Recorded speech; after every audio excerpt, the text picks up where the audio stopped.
we're so unrooted. And you keep that long text thread that's mostly memes that are really funny of your old high school or college friends. And it's funny and it's awesome.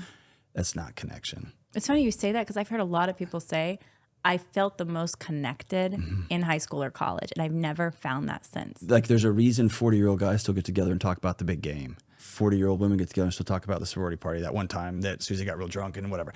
They still talk about that because that was the last time they were a part of something bigger than themselves. That was it. It's the reason my buddies who are in the military, they all get together and tell the same stories all the time. That was the last time they were a part of something that was bigger than just what's my next promotion and what's my kid's Little League game going to do, that kind of thing. Nobody goes to church anymore. We've pulled apart civics. Nobody does civic stuff anymore. The local service organizations are all falling apart and changing, and there's just not a thing that you're a part of. And so you have to online game. That's about what you got, right? Or you have to join a political party. I was just going to say, That's politics has replaced the new religion. belonging. Yeah. At least with the religion, there was here's the goal. Politics now is there's no destination. Nobody's putting something on the table saying, here's where we're all going to go. Politics is just saying, like, I'm not going to be that guy. It's a tribe. You don't be them because we're not them. Wow. And they're like, well, we're not them, right? Nobody's putting a vision saying, here's where we could all be. And so I think we're desperate for that. My husband and I talk about this a lot, but like, how do we build community where we're at? Yeah.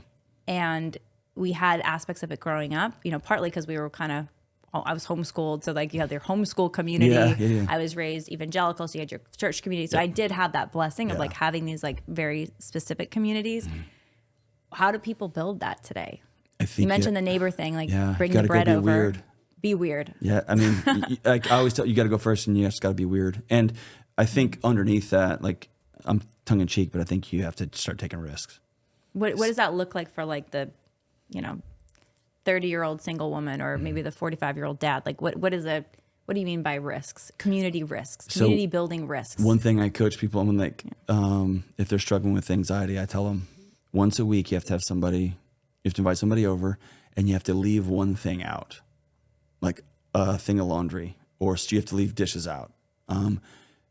Because right now we do it so infrequently that human interaction has become a performance. I have to look right, and your body knows you're on a stage, and it would be failing if it let you sleep because you're performing, right? You're all by yourself, and if you screw this up, this person in your tribe leaves, and you have to push through. Like, no, I love you just because you're you, and I don't care if you've got stuff out at your house. I don't care, right? So you got to be weird.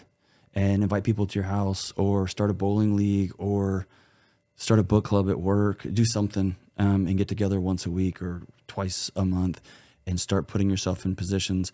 And when people don't show up, feel it. That's uncomfortable. That's the worst, right? And it's not about you. They didn't come because they got stuff going on in their life, whether they're ashamed or they're embarrassed or they're anxious or whatever. It's not about you. It's okay. But one person will come and it will be awkward and weird, or maybe two people will come.